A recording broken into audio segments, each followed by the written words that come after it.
주일 예배를 꼭 일요일에 드려야 할까요? 토요일에 드리면 안 될까요? 금요일이나 다른 시간에 예배를 드리면 같은 것이 아닐까요? 오늘날 많은 그리스도인들이 이렇게 생각합니다. 중요한 것은 날짜가 아니라 마음이다. 물론 하나님은 우리의 중심을 보십니다. 하지만 성경은 단순히 마음만 이야기하지 않습니다. 성경은 하나님께서 정하신 날이 있으며 그 날 속에 하나님의 뜻과 구원의 비밀이 담겨 있다고 말씀합니다. 만약 주일이 단순히 사람이 정한 종교적 전통이라면 언제든지 다른 날로 바꿔도 상관없을 것입니다. 그러나 주일이 하나님께서 예수 그리스도의 부활을 통해 세우신 구원의 표지라면 이야기는 달라집니다. 오늘은 왜 초대교회가 주일을 지켰는지, 그리고 왜 주일이 단순한 예배 날짜 이상의 의미를 가지는지 성경을 통해 함께 살펴보겠습니다. 주일을 이해하려면 안식일을 먼저 이해해야 합니다. 하나님께서는 엿새 동안 천지를 창조하시고 일곱째 날에 안식하셨습니다. 이것은 단순히 하나님께서 피곤해서 쉬셨다는 의미가 아닙니다. 창조가 완성되었다는 뜻입니다. 더 이상 부족한 것이 없고 모든 것이 하나님 안에서 평안한 상태입니다. 이것이 안식입니다. 에덴 동산의 아담 역시 그 안식 가운데 살았습니다. 하나님과 함께하며 부족함도 없고 죽음도 없고 두려움도 없었습니다. 그에게는 내일을 걱정할 이유도 없었습니다.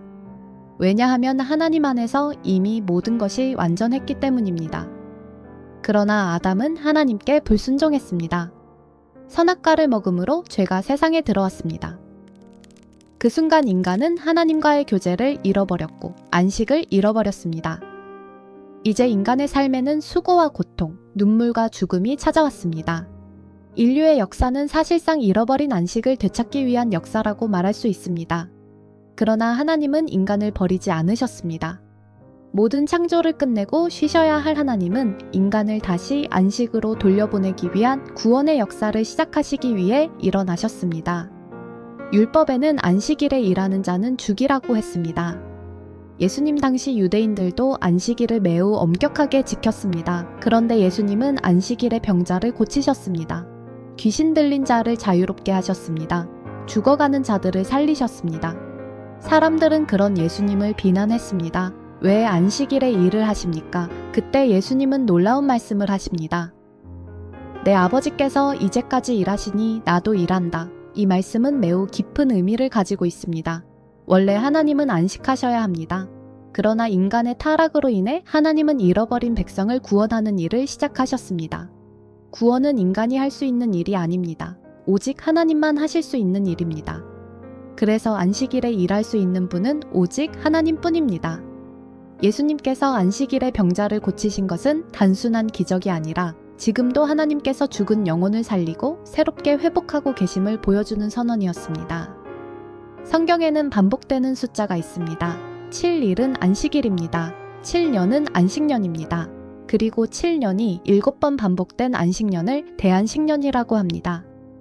대안식년인 49년이 지나면 특별한 해가 찾아옵니다.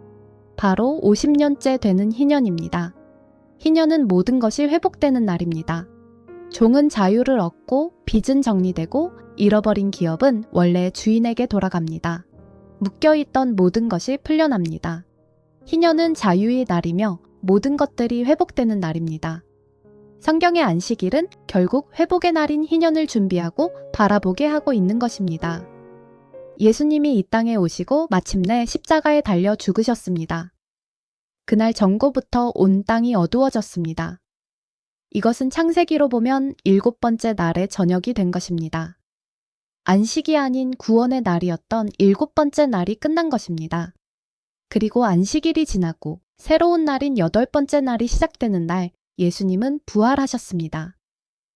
왜 하필 안식 후 첫날이었을까요? 그것은 우연이 아닙니다. 안식일은 7째 날입니다. 안식 후 첫날은 8째 날입니다.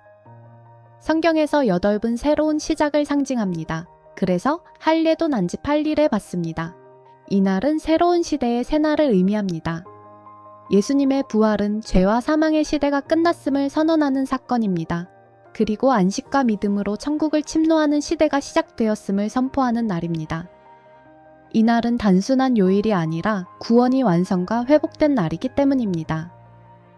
예수님의 부활 후 50일이 되었을 때 성령께서 임하셨습니다. 오순절입니다. 오순절은 희년을 상징합니다. 예수님의 부활과 오순절은 인간의 시간으로는 달라도 부활과 같은 사건이고 같은 역사입니다. 성령의 임재는 단순한 능력의 체험이 아닙니다. 성령의 임재가 있어야 죄로 인해 죽었던 영혼이 살아나고 하나님의 형상이 회복되는 사건입니다. 아담이 잃어버렸던 자격과 상급을 그리스도 안에서 다시 얻게 되는 것입니다. 성령의 임재로 인해 하나님의 형상을 회복한 그리스도인은 아담이 에덴 동산에 있는 것처럼 주 안에서 늘 평안과 기쁨으로 안식을 누릴 수 있습니다. 그래서 6일은 주 안에서 안식일이고 7일은 주를 위해 일하는 주일을 지키는 것입니다. 이것이 참된 그리스도인의 생활 패턴이 되는 것입니다. 만약 주일이 단순한 종교적 전통이라면 굳이 지킬 이유가 없을 것입니다. 주일은 단순히 교회에 가는 날이 아닙니다. 주일은 부활의 날입니다. 주일은 구원이 완성되었음을 선포하는 날입니다. 주일은 자유와 회복을 기념하는 날입니다. 주일은 새 생명의 날이 시작된 날입니다. 그래서 초대교회 성도들은 이날에 함께 모여 떡을 떼고 말씀을 나누고 주님을 예배했습니다. 그래서 우리는 주일을 다른 날로 대체할 수 없습니다. 이는 예수님의 부활을 거부하고 천국을 거부하는 것과 같은 행위입니다. 주일은 인간이 만든 약속이 아닙니다. 부활하신 주님께서 친히 보여주신 구원의 표지입니다. 안식일에 일하면 죽임을 당하는 것처럼 주일을 범하면 천국을 포기하는 것과 같은 것입니다. 그러므로 그리스도인이라면 반드시 하나님이 정하신 날인 주일을 지켜야만 합니다. 이번 주일 단순히 예배를 드리러 가는 것이 아니라 죽음을 이기시고 부활하신 예수 그리스도를 기억하며 감사와 기쁨으로 주님의 날을 맞이하시기 바랍니다. 주일은 단순한 하루가 아닙니다. 주일은 우리에게 주어진 생명의 날입니다.